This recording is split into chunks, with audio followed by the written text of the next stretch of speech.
이번 주 하나님 말씀을 준비하면서 어떻게 하면 혼란스럽고 어려운 상황 가운데서 우리가 잘 지탱하며 살 수 있을까라는 생각을 해 보았습니다. 다른 어떤 것보다 이 시기에 우리는 하나님의 위로가 필요한 시기라고 말씀을 준비하면서 확신이 생겼습니다. 팬데믹으로 말미암아 어떻게 하면 교회가 앞으로 잘 지탱할 수 있을까? 우리의 개인적인 삶이 어떻게 잘 진행될 수 있을까? 그런 고민과 대처와 변화와 생각에 많은 복잡한 가운데 있지만 우리에게 먼저 필요한 것은 바로 하나님의 위로입니다. 우리가 결단하고 헌신하고 비판하고 신랄한 하나님의 그 지혜도 필요하지만 더욱더 우리에게 필요한 것은 바로 위로입니다.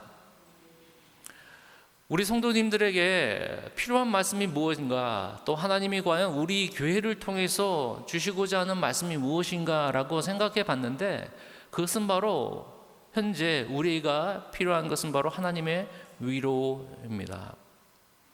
제가 우리 남가주 지방에 임원을 맡게 됐는데요, 몇 군데 지금 코비드가 많이 좋아져서 또 그 목사 안수식도 하는 교회가 있고요, 또 창립 예배도 드리게 되었습니다. 그곳에 제가 주일날 오후에 또 저녁에 참석을 하였습니다. 성도님들이 다 마스크를 써서 그런지요, 대부분 성도님들의 마음과 얼굴을 보기만 해도 뭔가 이렇게 축 처져 있는 분위기였습니다. 마스크를 써서 그렇겠죠. 그런데 아무래도 그들의 마음속에 과연 무엇이 필요할까라고 생각해 봤습니다. 목사님들과 얘기를 나누면서 어려운 교회 상황을 얘기 듣고 또 들으면서 한 가지 느낀 게 있습니다. 목사님들에게도 격려가 필요하고 목사님들에게도 위로가 필요하구나. 그분들 다 지금 위로가 필요한 사람들이더라고요. 솔직히 팬데믹을 겪으면서 교회가 앞으로 어떻게 나가야 될지 왜 고민을 하지 않겠습니까? 근데 정확한 답을 주기 전에 먼저 우리 믿는 사람, 모든 사람들에게는 하나님의 위로가 필요하다는 것입니다. 우리 홍영표 선교사님과 은진 선교사님이 이야기를 들으면서 이분들에게 필요한 것은 물질적인 후원도 중요하죠. 함께 하는 것도 참 중요합니다. 그런데 이 두 분에게 필요한 것은 바로 하나님의 위로가 아니겠습니까? 이 두 분뿐만 아니라 우리도 마찬가지입니다. 또 다른 결신, 또 다른 헌신이 필요한 것이 아니라 하늘에서 내려오는 그런 참다운 위로가 우리에게 필요합니다. 따뜻한 한마디, 따뜻한 그런 시간, 따뜻한 그 관계 속에서 우리는 하나님의 위로를 경험할 수 있습니다. 어느 분의 책을 읽으면서 한국에 있었던 일을 기억했습니다. 지하철 4호선을 타고 가는데 한국에서요, 지하철 4호선을 타고 가는 다 퇴근 시간이었다고 합니다. 그 안내 방송이 있다고 이렇게 있어요. 안내 방송이 자동으로 나온 안내 방송이 아니라 음성으로 나왔다고 합니다. 그러니까 4호선을 타고 갔던 그 지하철 안에서 있었던 이야기죠. 근데 그 음성이 뭐라고 나왔냐면 육성으로 나온 것이었습니다. 오늘 하루는 어떠셨습니까? 많은 속상한 일 많이 있으셨죠? 여러분들이 가지고 있는 속상한 일, 염려한 것 다 이곳에 두고 내리시기 바랍니다. 제가 여러분의 염려, 걱정거리를 다 가지고 가겠습니다. 그리고 나머지 시간은 행복하게 지내십시오. 대부분 안내방송하면 두고 내리지 않고 다 가지고 있던 것들을 잘 챙기고 나가라고 이야기하잖아요. 근데 육성으로 그렇게 따뜻한 한마디가 있었대요. 그러니 그 열차에 있던 모든 사람들이 감동이 돼서요, 아니 하찮은 그 한마디가 무슨 감동이 됐겠습니까? 그런데 모든 사람들이 요즘 코로나 블루에서 그런지 우울하고 좌절되고 침체되는 상황과 그 짧은 한마디가, 간단한 한마디가 모든 사람들의 영혼을 메아리 치듯 그들의 위로가 됐다는 이야기를 들었습니다. 저도 위로가 필요하고 여러분들도 위로가 필요하고 세상이 줄 수 없는 그 위로와 그런 평안이 우리 모두 가운데 있기를 간절히 바랍니다. 저는 큰 위로가 언제 받을 수 있냐면요, 여러분들 주일날에 만나는 자체가 저는 큰 위로입니다. 만나고 싶어도 못 만나게 하는 분들이 너무 많아서요, 주일날에 여러분들이 이 자리에서 같이 만나는 자체가 너무, 여러분들 얼굴 보는 자체가 너무 저희의 큰 위로가 되더라고요. 그렇게 큰 게 아니죠. 여러분들은 어떻습니까? 사도 바울에게는 큰 위로가 있었습니다. 물론 하나님께서 가는 곳곳마다 하나님의 사람을 붙여주셔서 하나님의 일을 전진적으로 해나가는 것, 큰 위로가 있었습니다. 그런데 그 사도 바울 그 마음속에서는 더 큰 위로가 있었던 것 같아요. 그 위로가 무엇인가? 오늘 말씀을 통해서 저와 여러분이 함께 은혜를 나누고자 하고 여러분들에게 큰 위로가 있기를 간절히 바랍니다.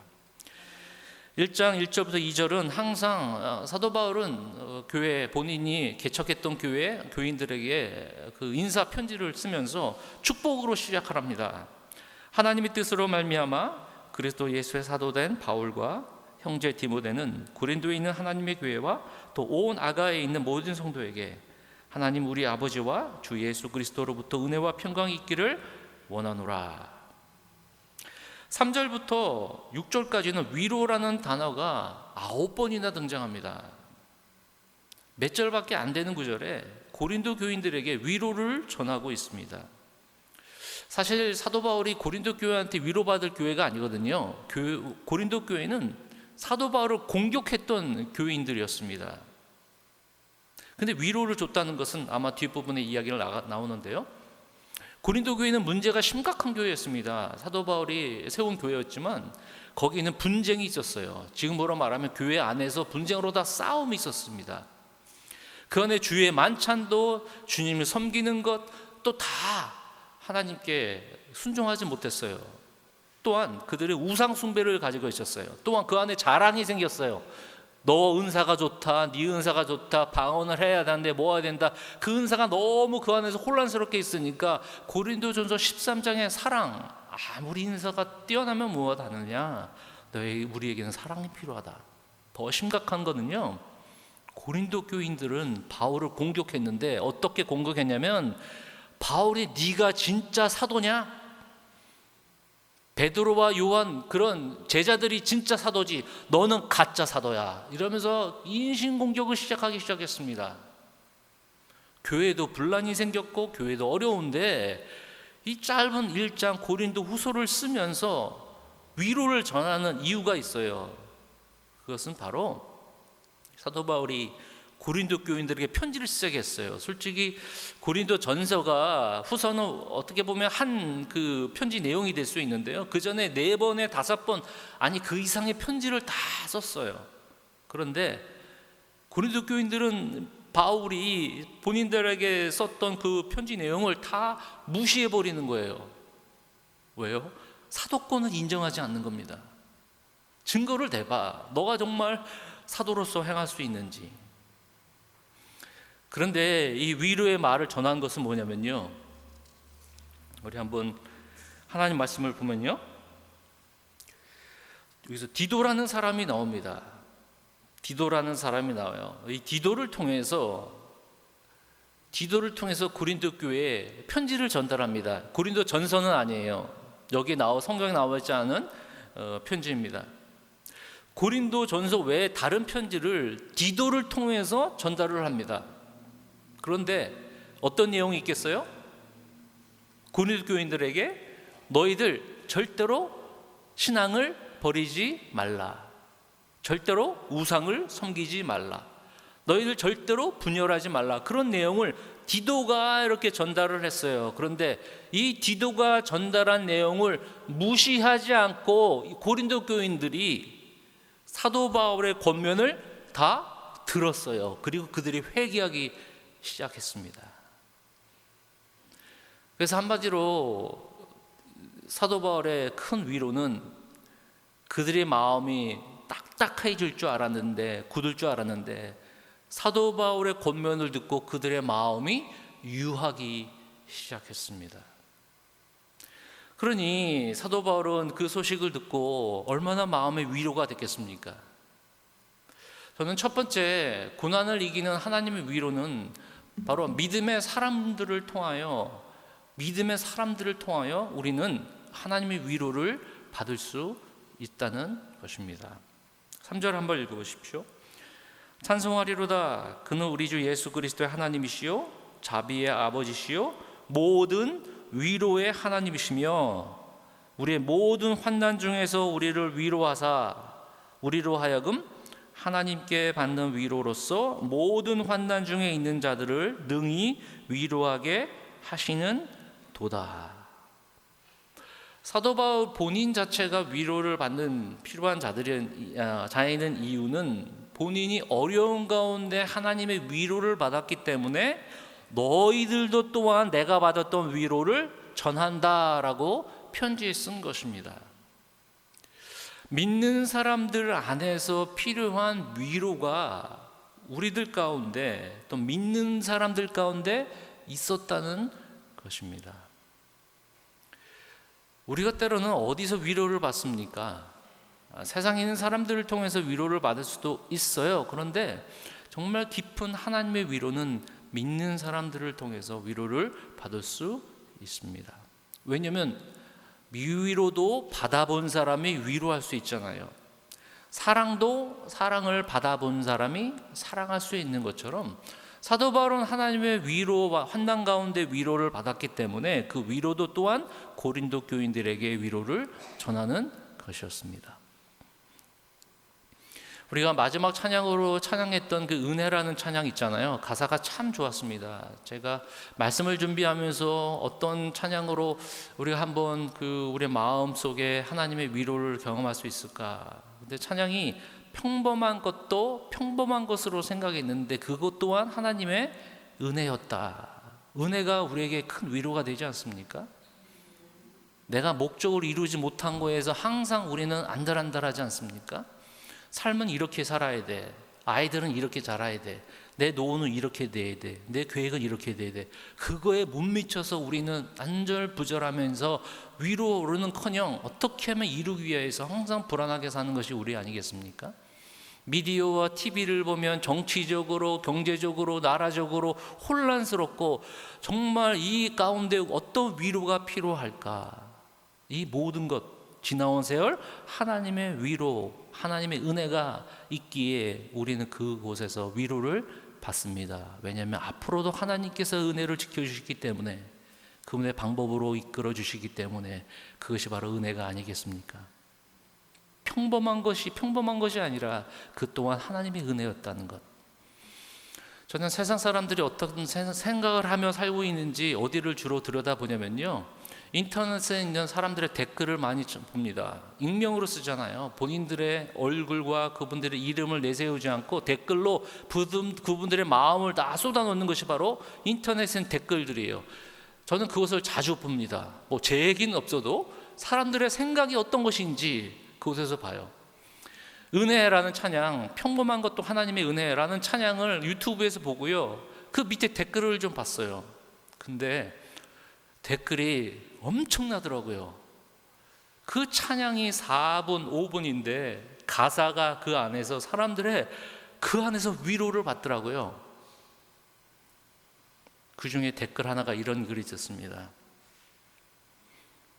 그 찬양을 통해 우리 아들, 어느 분이 댓글을 쓴 거예요. 우리 아들 천국에서 행복하고 편안하니? 아마 이 아들이 먼저 하늘나라로 갔나 봐요. 너와 함께 손잡고 길을 걸을 수 있었던 것, 너를 위해 밥을 챙겨줄 수 있었던 것, 너의 목소리를 매일 들을 수 있었던 것, 엄마의 아들로 태어나준 것, 그 모든 것이 은혜였다는 것을 어리석은 엄마는 이제야 깨닫고 회개하게 하게 되네. 너는 당연히 엄마 아들이 아닌 하나님의 은혜로 엄마에게 온 선물이었단다. 그 밑에 댓글이 더 감동이었습니다. 제 딸도 몇 주 전에 세상을 떠났습니다. 그 밑에도 계속 제 아들도, 제 손자도, 제 배우자도 한 사람의 은혜로 말미암아 모든 사람들에게 또한 은혜를 전달할 수 있는 것. 역시 위로받는 사람은 그 함께 있었던 고통을 아는 사람들의 위로를 주지 않았나. 그 밑에 있는 댓글이 더 놀라웠습니다. 어제 사랑하는 나의 딸 27세 딸을 보내며 빈소에서 계속해서 틀어놨던 은혜. 처음에는 많이 힘들었지만 기도로 대답해 주시는 주님의 사랑을 깨닫게 해주시고 한 알의 밀이 땅에 썩어 많은 열매를 맺게 하리라 말씀해 주셔서 슬픔이 기쁨이 되고 육신의 아버지께서 영원한 하늘 아버지께서 내 딸을 보낼 수 있고 두 팔 벌려 안아주시는 은혜와 사랑 앞에 모든 감사를 외쳐봅니다. 주님이 주신 말씀 앞에 내 자아를 꺾고 오직 그의 나라와 의를 구하며 남은 인생 살아갈 것을 은혜의 찬양 앞에서 고백하며 다짐해 봅니다. 세상을 바라보지 않고 하늘나라 백성으로서 천국을 소망하며 한 걸음씩 다가가는 믿음의 삶 행하는 삶, 사명자의 삶을 살아내려 합니다. 그 밑에 댓글은 하나님 모든 것이 은혜였습니다. 집이 경매로 넘어가 길가에 나앉을 상황에 처하고 죽을 것만 같고 긴 터널을 지날 때 늘 함께해 주시고 빛으로 인도해 주신 주님, 지금 돌아다 보니 다 주의 은혜였어요. 모나게 굴어도 끝까지 버리지 않고 기다려 주심을 감사하고 사랑합니다. 그 밑에 댓글, 베트남에 한국에 있는 베트남 사람이 영어로 썼어요. 이 글 베트남어로 번역할 수 있냐고 퍼밋을 요구하더라고요. 많은 사람들, 모든 사람들이 아픔과 고통과 어려움과 그 안에 팬데믹도 덮여 있죠. 그 안에서 모든 사람들을 위로받고 싶어 하는데 그 위로가 그 특별한 위로가 아니더라고요.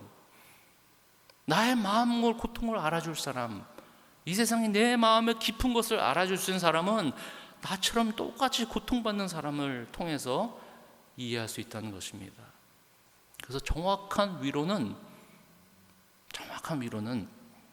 답을 주는 위로가 아니라, 종교적인 위로가 아니라 그 사람을 이해하고 그 사람들의 마음을 알아주고 그 사람의 깊은 심정을 정말 알아준 그런 마음이 우리에게 필요한 것입니다. 사도 바울은 혼자 우뚝 선 사람이 아니었어요. 그 밑에 조력자들이 있었습니다. 그 사람 중에 바로 조력자 중에 바나바라는 사람이 있는데요. 바나바라는 사람이 얼마나 좋은 사람이었냐면 사도들이 그 사람의 이름을 정해줬어요. 원래 이름이 요셉이었어요. 근데 너는 위로의 아들이다 라고 바나바라고 이름을 줘줬어요. 그래서 우리는 그를 바나바라고 불러요. 초대교회가 처음에 생겼을 때 그의 모든 재산을 다 바쳤어요. 사도 바울이 사람을 죽이러 다녔는데 이 죽이러 다는 사람이 생명을 살리는 사람으로 바뀌었거든요. 변화되는데 다른 사람들이 오해할까 봐 이 바울을 바나바가 데려가가지고 제자들에게 소개했어요. 이 사람이 이제 변화됐습니다. 다리를 놔준 사람이에요. 1차 선교여행도 같이 갔죠. 협력한 사람들이었어요. 사도 바울은 절대로 혼자 하는 사람이 아니었습니다. 하나님의 일은 그들의 후원자가 있기 때문이었습니다. 빌립보 교인들에게 사도 바울은 편지를 썼어요. 난 정말 감옥 안에서도 기쁘다. 왜냐하면 너와 나가 파트너십이 있기 때문에, 너가 나를 위해서 기도하고 너희 교회가 나를 위해서 지금도 생각하니 나는 그것 때문에 이 차가운 감옥 안에서도 지탱할 수 있는 위로를 받는 것이다 라고 이야기하는 것입니다. 위로는 큰 것이 아니더라고요. 위로는 함께 하는 것이었습니다. 함께 공감하는 것이었습니다. 답을 주려 하지 마시고요. 답은 이미 다 알고 있습니다. 그걸 하지 못하는 게 문제인 것이지, 위로는 힘들어도 어려워도 함께 해준다는 것을 보여주는 것입니다. 그렇다고 해서 못하는 사람한테 잘한다고 덧붙여주는 것이 아니라 조금이라도 잘하는 것을 함께 격려해주고 용기를 불러주고 위로해 주는 것입니다. 여러분들은 격려자입니까? 비판자입니까? 예전에 우크라이나 지금 상황이 이렇게 됐는데, 제가 예전에 우크라이나를 가본 적이 있는데 거기 있는 학생들이 지금 계속 눈에 떠오르더라고요. 그 학생들은 잘 있는지, 현지 있는 학생들인데요, 지금 혼란한 가운데서 과연 벌벌 떨면서 매일 하룻밤을 지내고 있지는 않는지 생각이 나더라고요. 제가 우크라이나에 갔는데요, 그때 현지 학생들이, 젊은 학생들이 있었어요. 유크레인인데 아주 러시아와 그 관계가 항상 이게 텐션이 있었더라고요. 그 선교지를 방문해서 학생들하고 이야기하면서요, 통역이 있고요, 그 학생들에게 가장 큰, 제가 뭘 이렇게 해주고 싶어서 뭘 해주는 게 이 학생들에게 좋냐고 거기 있는 분들에게 물어봤어요. 그랬더니 그분이 이렇게 얘기하고, 학생들이 그렇게 얘기해요. 맥도날드 햄버거 하나 사주면 다 된대요. 맥도날드 하나만 사주면 된대요. 우리는 건강에 해칠까 봐 먹질 않는 그 햄버거가 그 사람들한테는 정말 이 하나, 그것도 한국 사람이 미국에서 살면서 또 와가지고 또 한국 사람이 그 선교센터를 짓고 그곳에서 맥도날드 사주는 게 그게 큰 위로가 될까? 그런데 이분들은 작은 하나라도 위로가 되는 것이에요. 한국분 선교사님 계셨는데요, 그 따님이 한국 과자가 먹고 싶대요. 그래서 제가 갈 때 큰 박스로 해서 한국 과자를 잔뜩 가져갔거든요. 근데 우크라이나 그 공항에서 잡혔어요. 이게 뭐냐고 저한테 그래요. 다 뜯어보더라고요. 그러면서 이상한 이게 눈으로 보더라고요. 이거 학생들 갖다 주는 거라고. 이분들이 돈을 원한 것인지 아니면 다른 걸 원하는 건지 그냥 패스가 됐어요. 근데 그 한국 과자를 갖다 줬더니 우리는 시장 보면서 하나 집어넣는 그 과자가 거기 있는 그 선교사님 딸한테는 얼마나 기쁜지요. 사실 과자가 기뻐서 기뻤습니까? 누군가가 나한테 이걸 가지고 왔다라는 그 자체가 얼마나 기쁨이 되겠습니까? 격려와 위로는 그렇게 큰 것이 아니었습니다. 우리 홍 선교사님뿐만 아니라 모든 분들, 또 우리가 함께 한다는 그런 마음, 또 우리가 함께 위로를 전하는 것, 이것이 정말 무엇을 전달하는 것이 위로가 되는 것이 아니라 함께 협력하는 것, 함께 우리가 그 자리에 어떤 자리에 있든지 그 자체가 우리에게 큰 위로가 됐다는 것입니다. 예수님을 부인하고 예수님이 죽어서 부활 이후에 마음에 한탄이 있었고 아쉬웠던, 마음이 아팠던 베드로를 찾아가셔서 예수님은 직접 아침 식사를 같이 하면서 그에게 묻습니다. 네가 나를 사랑하느냐? 그를 위로해 주지 않습니까? 네가 나를 부인했지만 너 마음 심중을 나는 정말로 알고 있어. 너 나를 사랑하느냐?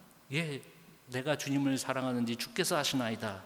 그를 위로해 주는 것. 아픈 자, 상한 자, 아니 영적으로 우리를 구원해 주신 예수님도 물론 분명 중요하지만 목자 잃은 양처럼 흩어져 있는 백성들을 향하여 눈물을 흘리시면서 그들의 아픔과 고통을 함께 하셨던 그 위로가 왜 우리에게 믿는 자들과 함께 그 위로를 같이 경험하지 못하겠습니까? 서로 헐뜯고 비판하고 서로 누가 잘났다, 아니 인민생활하면서 서로 위로해도 힘들게 사는 판에 교회가 헐뜯고 믿는 자들이 헐뜯고 서로 헐뜯어야지, 그래야지 마음의 위로가 생기겠습니까? 비판만 하는 것이 때로는 중요하죠. 그것이 과연 사람들을 위로하고 격려해 줄 수 있겠습니까?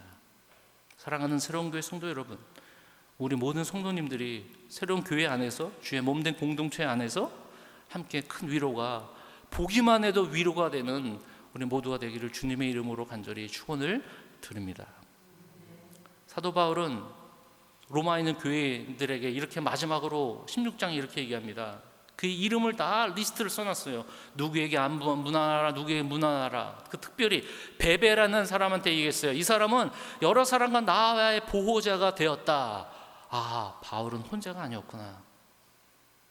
보호자 역할을 했던 사람이 있구나. 브리스기와 아굴라한테는 그에게들에게 문안하라. 그들은 내 목숨을 위하여 자기들의 목숨까지 내놓았나니. 한 사람의 히로가 이 세상에 주님의 일을 위해 한 사람이 아니라 그들의 조력자를 통하여 그들의 위로를 받았기 때문에 우리 모두에게 사도 바울의 위로가 또한 고린도 교인들을 위로한 것처럼 그런 큰 위로가 또한 우리 모두에게 있기를 주님의 이름으로 간절히 다시 한번 부탁을 드립니다. 두 번째, 마지막으로, 그러면 사람의 위로만 필요한 것인가? 어떤 위로도 우리가 필요 없는 것이 아니라 바로 하나님의 의지함을 통해, 하나님을 통해 위로를 받는 것입니다. 5절 한번 보십시오.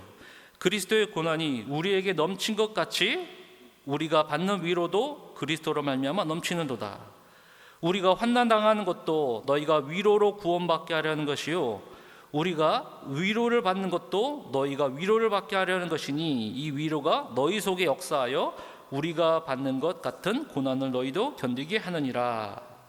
9절 보십시오. 우리는 우리 자신이 상형 선고를 받은 줄 알았으니 이는 우리로 자기를 의지하지 말고 오직 죽은 자를 다시 살리시는 하나님만 의지하게 하심이라. 10절, 그가 이같이 큰 사망에서 우리를 건지셨고 또 건지실 것이며 이후에도 건지시기를 그에게 바라노라. 사람의 위로는 잠깐이 될 수 있어요. 근데 그것도 우리에게 필요한 것입니다. 그런데 사람의 위로는 잠깐이고 겉으로 될 수 있어요. 그런데 속 안에 깊이 있는 위로는 사람들이 할 수가 없어요.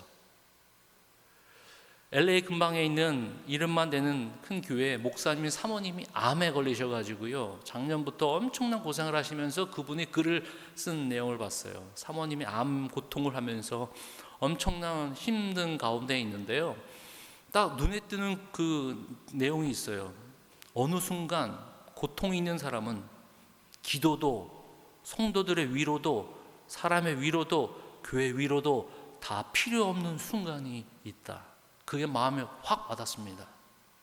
어느 누구도 위로 듣고 싶지도 않고 들어도 효과도 없고 그건 위로가 되지 않는다는 것이에요. 사람의 위로에만 보면 어디까지 위로할 수 있겠습니까? 인간의 마음의 깊은 그런 외로움과 우울과 이런 것들을 어떻게 위로를 받을 수 있겠습니까? 사도 바울은 우리가 금방 읽은 대로 우리 자신이 사형 선고를 받은 줄 알았는데 이는 우리로 자기를 의지하지 말고 오직 죽은 자를 살리신 하나님만 의지하려 하심이라. 그것도 하나님이 어떤 하나님? 죽은 자를 살리신 그 하나님을 의지하는 것, 이것이 가장 큰 위로인데, 이 위로는 하나님의 주권, 하나님의 통치, 하나님의 그 좋으심, 하나님의 완벽하심을 의지하는 것이 가장 큰 우리가 가지고 있는 위로라는 것입니다. 그의 통치하심, 그의 완전하심을 바라보는 것이 우리에게 큰 위로가 되는 것입니다. 그분이 우리의 길을 너무도 잘 아시고 그분의 능력이 가장 우리의 생각 그 이상으로 뛰어나신 분이신 걸 확신하는 사람들의 그 믿음을 갖고 있는 자들은 그것이 바로 큰 위로가 되는 것입니다. 문제를 통해서 우리의 마음이 항상 위로받는 것, 세상을 통하여, 세상의 물질적을 통하여 위로받는 것은 한계가 있지만 모든 것을 관여하시고 모든 것을 이 창조하신 것뿐만 아니라 모든 끝과 마지막을 다 아시는 그분을 우리가 알고 있고 그분을 의지하는 것이 가장 우리에게 큰 위로가 아니겠습니까? 욥이 고통 속에서도 그래도 믿음이 있다는 사람들이 와서 해봤자 그냥 그 마음속에 들쑤시는 거예요. 사람의 위로가 그럴 수밖에 없어요. 위로라고 하는커녕 우리는 또한 사람의 위로가 한계가 있다는 것입니다. 큰 환난과 고난과 폭풍 속에 인생을 지나면서 우리에게 필요한 것은 완전한 하나님의 위로인 것입니다. 하나님이 고난을 허락하실 그런 순간이 있다면 분명히 또한 그거에 맞는 위로도 분명히 주실 것입니다. 그 큰 위로를 바로 우리 모두가 꼭 소유하시기를 간절히 바랍니다. C.S. 루이스라는 사람이 순전한 기독교라는 책에서 이런 예화를 우리에게 얘기했습니다. 만약에 당신이 살아있는 집이다, 당신이 우리가 살아있는 집이라고 생각하면 이제 수리공이 와가지고 우리 집에 와가지고 우리 배수관도 고치고 지붕이 뜯어진 것도 고치는 것, 그것까지는 괜찮다. 근데 그 수리공이 와서 우리 집을 부수기 시작한다. 이해가 되지 않는다. 그냥 고친 거를 고치게 필요한 것만 수리해 주면 다행인데 생생한 것도 다 부수기 시작한다. 수리하는 사람이 도대체 뭘 하는 걸까? 정말 끔찍할 정도로 나를 부수는 것이 아프고 이해가 되지 않는다. 그 이유는 그 수리공이 내가 생각하는 것과 다른 집을 짓고 있기 때문이다. 즉 수리공이 내 삶에 들어와서 새 건물을 짓고 저기에 바닥을 추가하고 탑을 쌓고 마당을 만드는 중이다. 내 생각에는 내 삶이 오두막 같은 집인 줄 알았는데 하나님, 그 수리공 같은 그 하나님이 바로 내 안에서 궁전을 만들고 계시는 것이다. 그가 오셔서 직접 그 안에 살기를 원하시기 때문이다. 큰 위로는 하나님을 신뢰하는데 그 신뢰는 어디서 나냐면 우리 인생을 처음부터 다시 시작하는 것입니다. 그 이야기는 뭐냐면 우리 인생의 블루프린트 청사진을 처음부터 다시 까는 거예요. 우리만의 계획이 있죠. 계획 세운 거는 좋아요. 근데 계획이 있어요. 이건 이렇게 해야 되고 이건 저렇게 해야 되고 다 계획이 있어서 이거를 픽스하기 위한 위로가 아니라 처음부터 우리의 기대와 우리의 모든 가지고 있는 그 계획들을 하나님께 바침으로 말미암아 그분이 내 삶의 모든 것을 바꿔버리는 것. 남들이 그렇죠. 당신 이렇게 되면 이렇게 되는 거 아니야? 당신 이러면 이거에 바탕으로 해서 위로를 받는 것이 아니라 처음부터 세상이 말하고 사람들이 말하는 이런 삶을 살아야 되는 것이 아니야 라는 그런 세상의 기준을 완전히 싸그리 없애버리고 처음부터 하나님께서 우리의 인생을 만들어 가시고 이끌어 주신다는 그 의미가 우리에게 있다는 것입니다. 사랑하는 새로운 교회 성도 여러분, 환경보다도 하나님은 우리를 먼저 바꿔주시기를 원하십니다. 그것이 위로의 시작입니다. 항상 하나님의 굿네스, 하나님의 선하심을 꼭 믿으시기 바랍니다. 지금은 보이지 않지만, 지금은 당장에 완전한 것 때문에 보이지 않고 또 주위에 있는 것들 자꾸 뭔가를 이렇게 바꾸시는 것 이해가 되지 않아도 하나님의 굿네스를 믿으시기 바랍니다. 그분의 통치하심을 믿으시기 바랍니다. 결국 인생의 마지막까지 우리는 봐야 되지 않습니까? 그 마지막에 볼 때까지 계속 멈추지 않고 오직 주님만을 바라보시기 바랍니다. 이것이 가장 큰 위로가 아니겠습니까? 나를 의지하기보다는 주위에 있는 불평과 불만으로 바꾸려고 하지 마십시오. 환경의 불만으로 불평으로 그것으로 우리는 위로를 받으려고 하지 마십시오.